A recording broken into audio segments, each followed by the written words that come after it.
being a lifeguard, I thought I'd seen it all. Panicked swimmers, sudden rip currents, even the occasional late-night trespasser looking for a thrill. But nothing could have prepared me for what happened that night.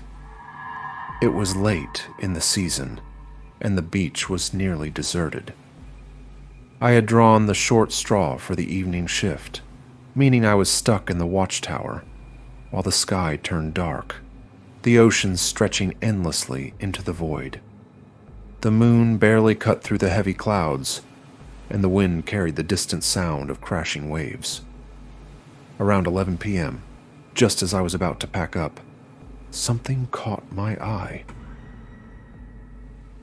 A figure was thrashing in the water, arms flailing, head barely staying above the surface. A drowning. Adrenaline kicked in instantly. I grabbed the rescue buoy and sprinted toward the shore, my feet sinking into the cold sand. My training took over as I dove in, the frigid water shocking my system. The waves pushed back against me, but I powered through, eyes locked on the struggling figure. But then, something was wrong. As I got closer, the movements became unnatural. Not the desperate, chaotic splashing of someone fighting for air. These were slower, almost rhythmic, like the figure was pretending to drown. I hesitated for just a moment, but then another wave crashed, and the figure disappeared beneath the surface. I dove. The water was murky, the ocean floor hidden in complete darkness. My heart pounded as I reached out, expecting to feel an arm, a leg, something. But there was nothing. I surfaced, gasping, looking frantically around. The waves rolled gently now, as if nothing had happened. No signs of a struggle. No bubbles. No floating debris. It was impossible. I knew what I had seen. I swam in wide circles, my breath growing unsteady, my skin prickling with unease. If there had been someone out here, they should be floating by now. Unless... A sick feeling twisted in my stomach. I turned and swam back to shore, my arms burning from exertion. As soon as I hit the sand, I ran to the lifeguard station and grabbed the radio. This is Tower 3. I've got a possible drowning. No sign of the victim. Send backup. The dispatcher responded quickly, her voice sharp with urgency. Copy that. Are you certain someone was in the water? I hesitated. How could I be certain? But I couldn't just dismiss it. Yes, I said. I saw them go under. Within minutes, emergency responders arrived. Police, paramedics, even a few volunteers who happened to be nearby. They brought spotlights and infrared cameras, scanning the shoreline and the water. A rescue boat circled the area. Nothing. No missing persons reported. No abandoned belongings on the beach. No evidence that anyone had ever been in the water at all.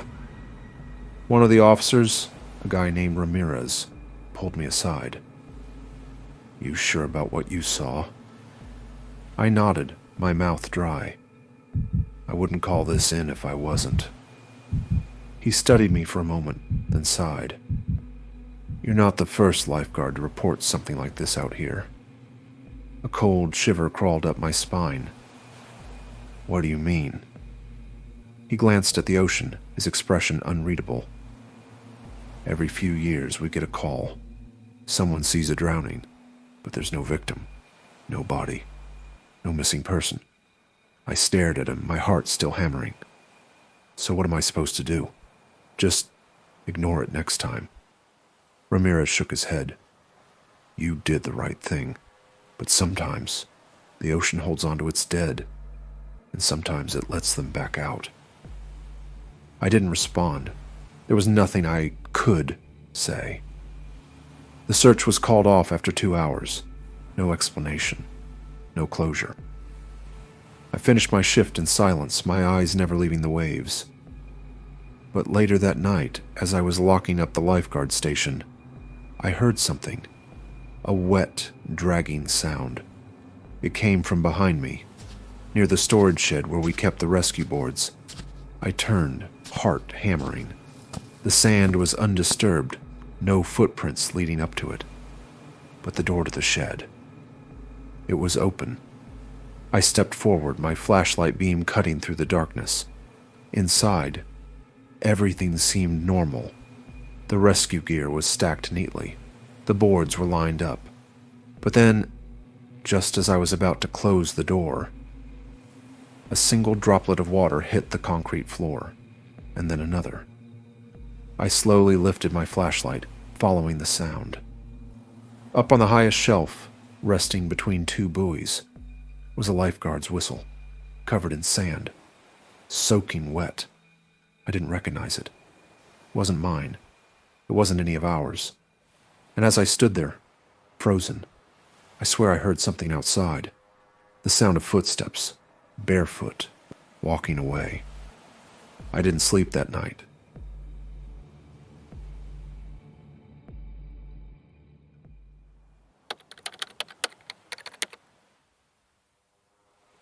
I've spent most of my life on the water. I grew up knowing how to read the tide, respect the currents, and never ignore my instincts.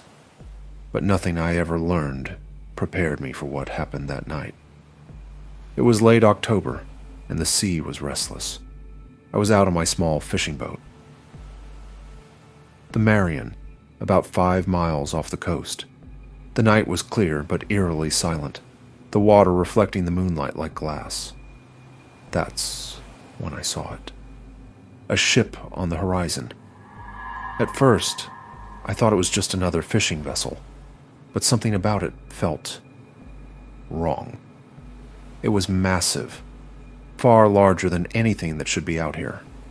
A towering structure of dark, weathered wood, with torn sails flapping in the wind.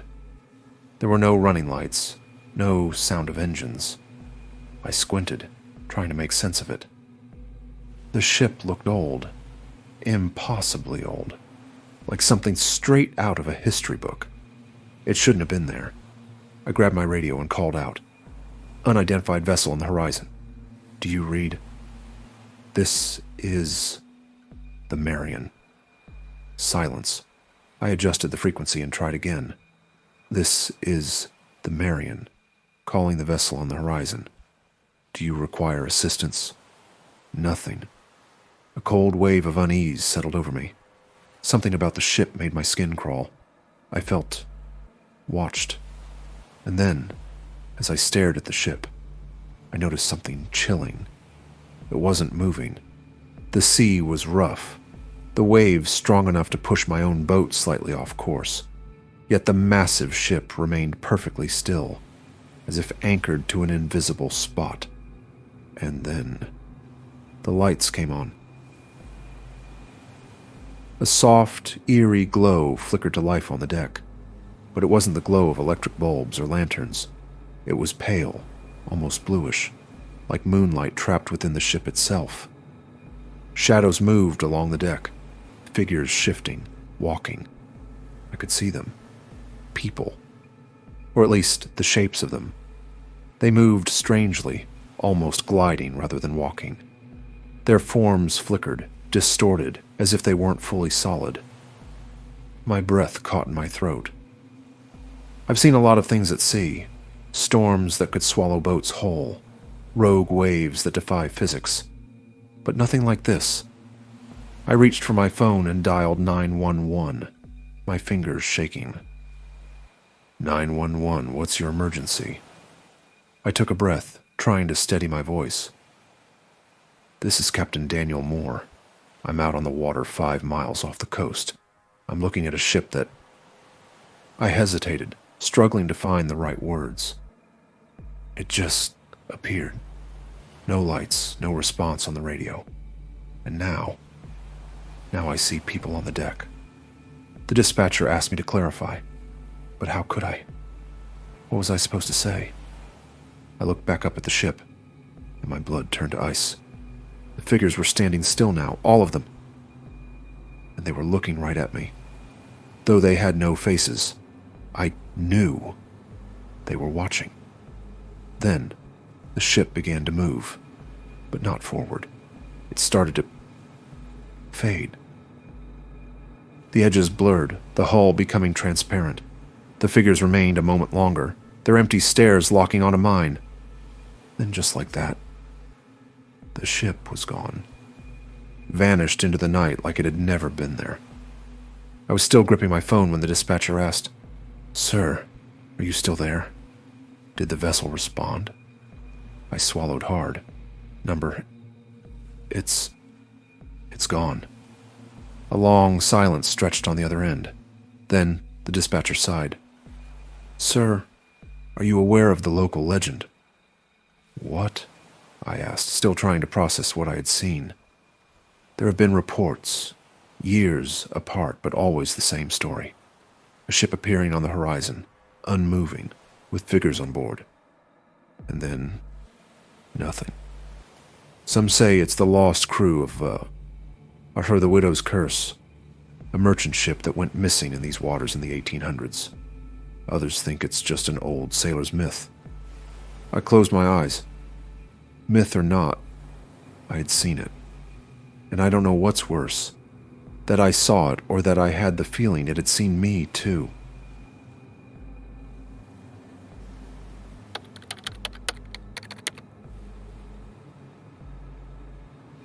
I've always found the ocean calming at night. The way the waves crash against the shore, the salty air, the endless darkness stretching beyond the horizon. It all feels peaceful. At least it used to. One evening, after a long shift at work, I decided to take a walk along the beach. It wasn't far from my apartment, and with tourist season over, the place was empty. Just me, the moon, and the water. The tide was low, exposing long stretches of wet sand that glistened under the pale moonlight. My footprints were the only ones visible, and for a while, I just enjoyed the quiet. Then, in the distance, I saw her. A woman. She was walking along the shoreline, her long dress flowing as the wind picked up. It was strange. I hadn't seen anyone else when I got here, and there were no houses nearby. I figured maybe she was another late-night walker like me, enjoying the solitude. But the more I watched her, the more unsettled I felt. Her pace was unnatural, slow yet deliberate. She didn't seem to sink into the sand the way I did, and despite the wind, her dress didn't ripple like fabric should. I hesitated, debating whether to call out, but something in my gut told me to stay quiet. Then she stopped. Her head turned slightly in my direction. I couldn't see her face, but I knew. She knew I was there. A cold wave of fear rolled through me. I wasn't sure why, but every instinct screamed at me to leave. Yet, I stayed frozen in place. That's when she started walking toward me. I took a step back. The wet sand squished under my feet, my breath coming faster. The closer she got, the more details I could make out. Her dress wasn't just long. It was, soaked. Water dripped from the fabric, pooling around her bare feet as she moved. Her hair, dark and tangled, clung to her face. But her eyes, God, her eyes, were the worst part. They were hollow. Empty sockets, black as the depths of the ocean, staring straight at me. I turned and ran. The wind howled in my ears as I sprinted up the beach, my heart slamming against my ribs. I didn't dare look back, but I could feel solid. Behind me.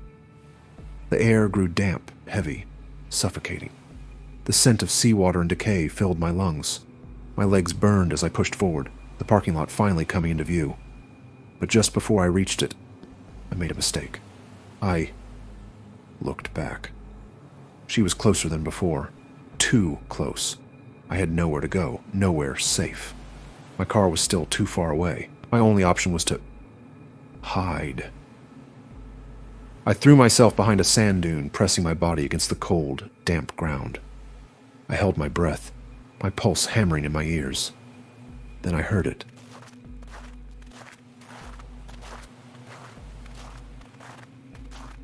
Her wet footsteps, getting closer.